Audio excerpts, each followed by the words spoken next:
En educación, México tiene malas calificaciones. Ocupa el lugar 51 de los 81 países donde se aplica la prueba PISA, una herramienta de la Organización para la Cooperación y Desarrollo Económicos que mide las habilidades y conocimientos de estudiantes de 15 años de edad en 3 disciplinas: lectura, matemáticas y ciencias. La prueba PISA permite a los países evaluar si sus políticas educativas son exitosas. En 2025 también medirá el aprendizaje en el mundo digital y lenguas extranjeras. Pero México podría quedar fuera de la prueba porque no ha cumplido con los trabajos previos ni con la cuota económica que debe aportar para participar. Actualmente es la única fuente de insumo estandarizado que tiene la política educativa en México. Entonces, sería continuar diseñando política educativa sin base en evidencia. Si México se sale de la prueba PISA, tendría menos herramientas para evaluar el aprendizaje de los estudiantes y medir las habilidades y competencias que requiere el mercado laboral. Todo aquello que no se mide, pues no puede controlarse, ¿no? Y yo creo que va más lejos, ¿no? Yo creo que todo lo que no se mide no le importa a nadie. Y creo que eso es exactamente lo que está pasando con la educación en ciencias, tecnología, ingenierías, matemáticas, sobre todo en educación básica en México. No medir el aprendizaje de los estudiantes mexicanos podría ampliar la brecha de conocimientos entre quienes acuden a una escuela pública y una escuela privada. Perjudicaría más a los que menos tienen. Es una tragedia que retrata de cuerpo entero a un gobierno que poco le importa la educación como un instrumento fundamental para atender el problema de la pobreza, generar movilidad social y poder atemperar la desigualdad. De acuerdo con los últimos resultados de la prueba PISA, México tuvo un retroceso de 20 años en educación.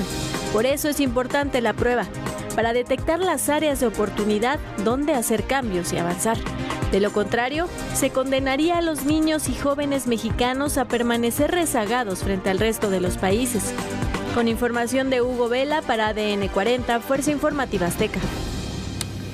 Otro de los muchos terrenos en donde el gobierno de la 4T no se siente cómodo, otra de las muchas cosas que le incomodan porque pues, no pueden controlar la evaluación, no pueden controlar más allá de lo que está en su cancha, en su terreno. Pablo Bullosa, Pablo, ¿cómo estás? Manuel, Qué gusto. Muy buenas noches, Gabriel Díaz. Manuel, Gabriel, buenas noches, ¿cómo te estás? va? Muy buenas noches, Sergio Vela, querido Sergio. Querido Manuel, Muy Gabriel, buenas ¿qué tal? noches. Pablo, a ver, la prueba PISA no es nueva, México ha participado en ella desde hace mucho tiempo, los resultados no han sido buenos, no de ahora, desde hace tiempo también, pero sirve, digamos, medir para poder tomar decisiones, tener un buen diagnóstico y a partir de ahí trazar una ruta y mejorar y llevar a cabo ciertos tipos de planes educativos que puedan ser acordes a la realidad que tenemos y al futuro que queremos construir. Pero si no se mide, pues está muy difícil poder tener el diagnóstico y poder tener esas rutas de mejora. ¿Cómo lo ves? Pues sí, claramente, al igual que en muchos otros ámbitos, el gobierno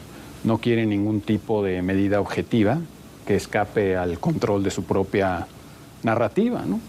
Y en educación esto es particularmente grave. En el papel sigue existiendo, para mi sorpresa, una Comisión Nacional de la Mejora Continua en la Educación, Mejoredi, al frente de la cual está una licenciada en Educación Primaria, Silvia Valle Tépatl, que ella misma pone en sus documentos oficiales, que se pueden consultar en las páginas del gobierno, que ella se propone conseguir una educación de niños felices y con respeto a las diferencias culturales. Es decir, no le interesa la comprensión lectora, no le interesan las matemáticas, no le interesa la creatividad, el pensamiento crítico, la educación financiera. Nada de eso les interesa.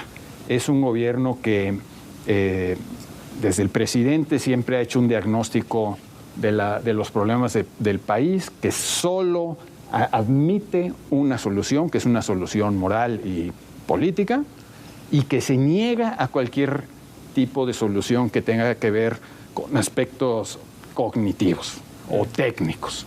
Entonces, si tú estás diciendo, no vamos, como están realmente diciendo y haciendo, porque eso se refleja también en los libros de texto gratuitos que publicaron recientemente, si ellos no quieren enseñar matemáticas, no quieren enseñar ni siquiera a leer y escribir en silencio, en privado, para uno mismo. No quieren desarrollar individuos, sino simplemente gente que pertenezca a su comunidad y esté satisfecha en su comunidad, pues estamos obviamente camino hacia la ignorancia, ¿no?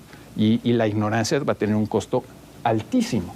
Lo tiene. Pues sí. Y cada vez va a ir aumentando más y más y más, porque no se hace ningún esfuerzo para mejorar las capacidades cognitivas de nuestros niños. Eso lo tenemos que tener clarísimo todos. Al contrario. Hemos hablado aquí de los libros de texto gratuito, por ejemplo, y cómo se busca ideologizar en lugar de generar un pensamiento en libertad, un pensamiento crítico. ¿Cómo lo ves, Gabriel?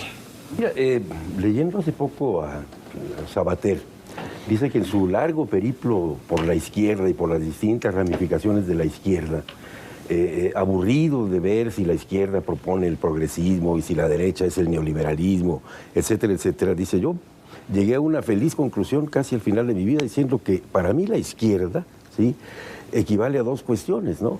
Igualdad, por un lado, ¿sí?, y igualdad en el sentido de que, no lo que decía Pablito, ¿no?, de hacer distinciones entre distintas comunidades, ¿no? No, la igualdad y el desarrollo, ¿no? Es lo único que debería interesar a la izquierda. Sin evaluación, como dijo el experto, pues, estamos dando palos de ciego, ¿no? Y además, por los resultados no tan adversos desde que México ha participado desde el 2000 para acá en la prueba PISA, donde nos comparamos a nivel latinoamericano más o menos en igualdades, pero estamos lejos de los países europeos y los países asiáticos. Y sobre todo en un mundo tan integrado horizontalmente a nivel internacional. Lo que deban de saber nuestros niños es fundamental para su desarrollo, para la vida y para la vida del país, ¿no? Entonces, yo creo que esta forma de evadir, aceptar una realidad, es pues ocultarla, ¿no? Simplemente ocultarla, porque no hay, como dice Pablo, ninguna intención de mejorar, ¿no? Es decir, en este binomio que decía Sabater, ser libres, ¿no? E iguales, ¿no? Esas son las dos cuestiones que él resumiría de su participación en la izquierda, ¿no? Tú tienes que ser igual, entonces en ese sentido tienes que tener los conocimientos que te capaciten, que te habiliten para una competencia en un mundo reñido y para un mundo en que se desarrolla de manera vertiginosa la tecnología y la ciencia, ¿no?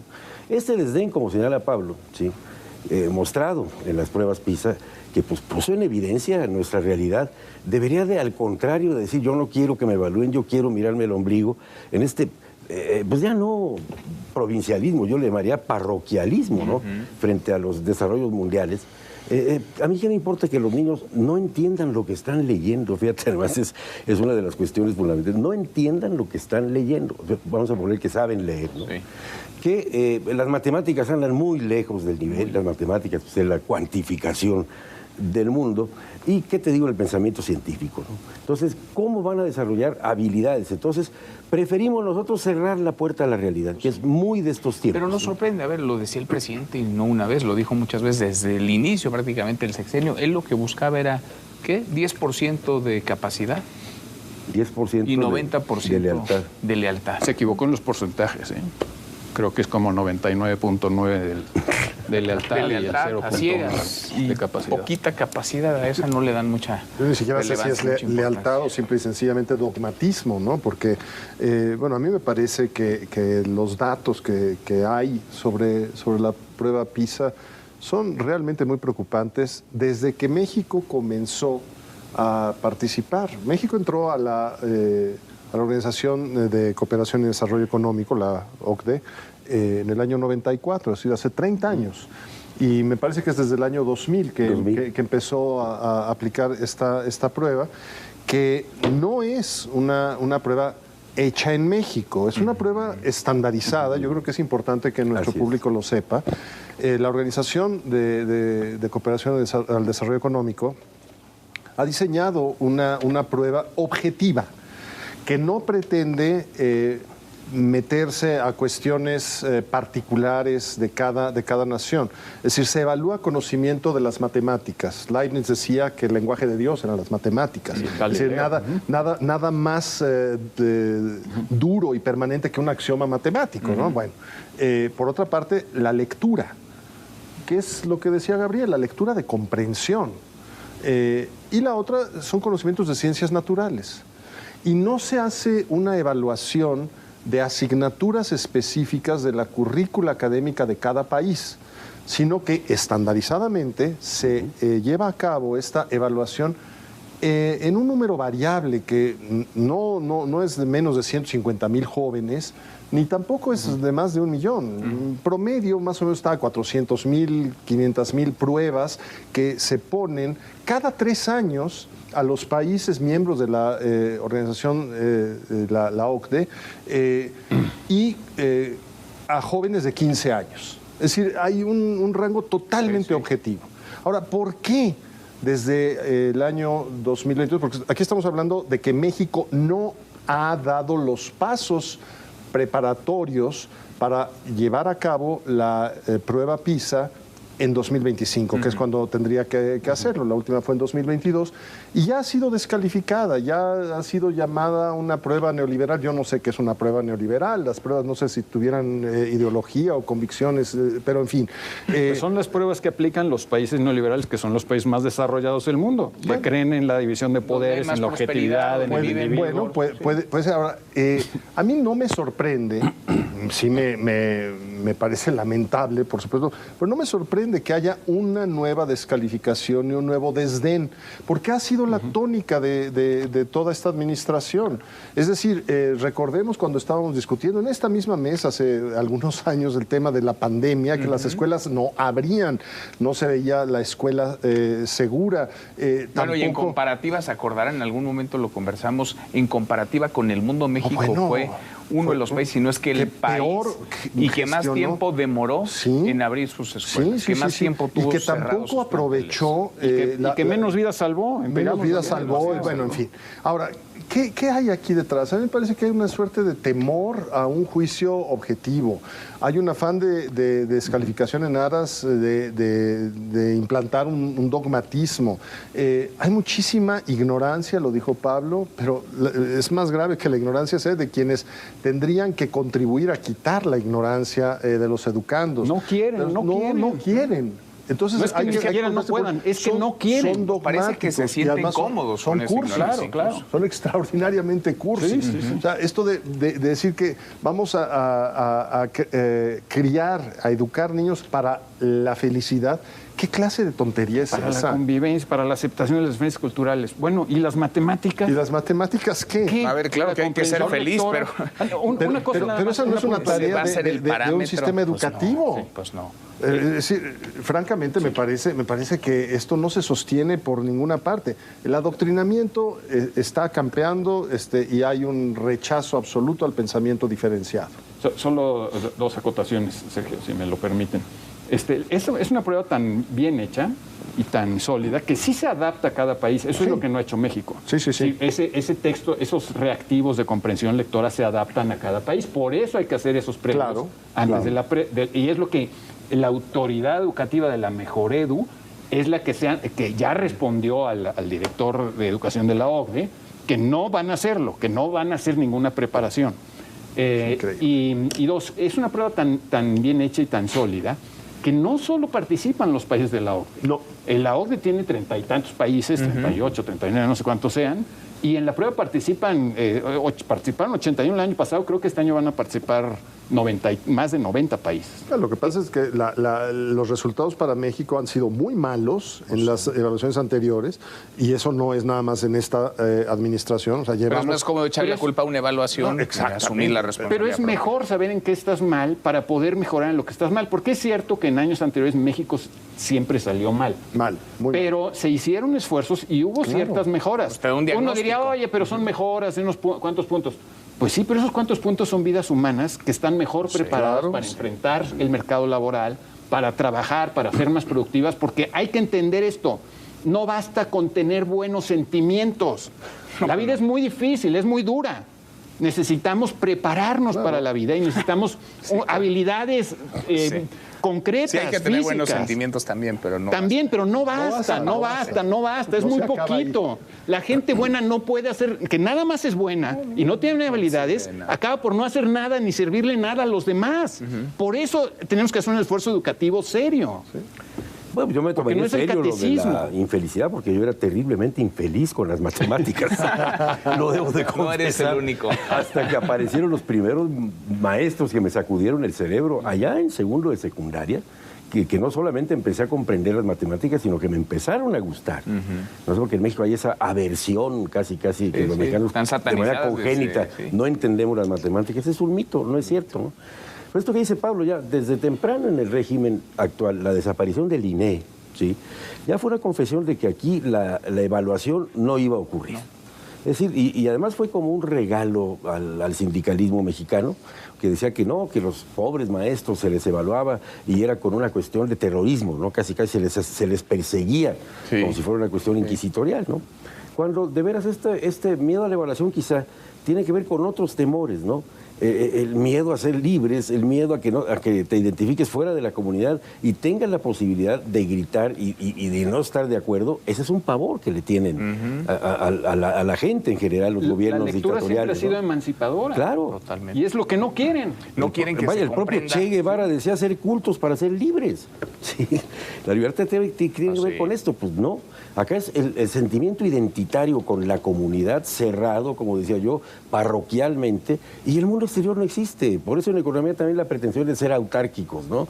Autosuficientes en la alimentación. Entonces, esos planteamientos de nacionalismos que suenan a estas alturas del siglo, digo, totalmente vacíos, ¿no? Pero que además no corresponden en forma alguna con la realidad. Con nuestra realidad. Porque la parte que funciona de México está completamente integrada al mundo. México tiene 130 millones de habitantes, unas fronteras de 3.500 kilómetros con la economía más grande del mundo. Estamos hipercomunicados desde hace mucho tiempo y esto va para más. Es decir, el desarrollo tecnológico nos obliga a estar relacionados con los demás. La autarquía puede corresponder pues con una vida municipal y difícilmente ya forzando las cosas, pero desde luego no a un Estado-nación. Entonces, ¿qué hay aquí? Pues hay simple y sencillamente, si hacemos una evaluación de todo lo que ha ocurrido en materia educativa o lo que no ha ocurrido en el transcurso de estos últimos años. A ver, desaparecieron las escuelas de tiempo completo. Ya hemos hablado aquí, no diría ad nauseam, pero sí in extenso, sobre los libros de texto, que son manuales absurdos de una ideologización absolutamente cursi también, sesgada y retrógrada. Los libros que sí tenían materiales educativos. El desmantelamiento de la reforma educativa que acabas de mencionar, Gabriel, todo va encaminado a que no veamos evaluación alguna, no nos critiquen, es un pueblo de gente feliz, etcétera, etcétera. Y bueno, lo cierto es que quienes van a pagar los platos rotos van a ser los niños y jóvenes que están siendo maleducados, porque esto no es un buen sistema educativo, y que va a ser cada vez más difícil que la sociedad mexicana sea competitiva internacionalmente, simplemente por incapacidad, por no contar con las herramientas, y si tiene las herramientas, no saber cómo usarlas. Y qué pena y qué tristeza que los únicos o los últimos que aparecen en esta conversación son los niños, y son los estudiantes, y son los jóvenes, porque esta es una discusión que se queda en la grilla, en los políticos, en un gobierno que además ya se va hasta 5 meses de irse, y el daño... los destrozos siguen. El daño se va a quedar. El daño este terreno particular ahí se va a quedar. Pero hasta cierto punto están siendo consecuentes con lo que han dicho desde un principio. Están romantizando la pobreza y están condenando la riqueza, una y otra vez. Y es lo que están haciendo en la práctica. Claro. No quieren que el público sepa que el gobierno no quiere que sus hijos sean ricos, salgan adelante, triunfen en cualquier ámbito, no solamente en el económico. En lugar de jalar a todos para arriba, quieren apachurrarnos todos abajo. Pablo, gracias, muchas gracias. Gabriel, gracias. Sergio, muchas gracias. Muchas gracias. Fin de semana, viernes, acá nos vemos el lunes. Pásela bien.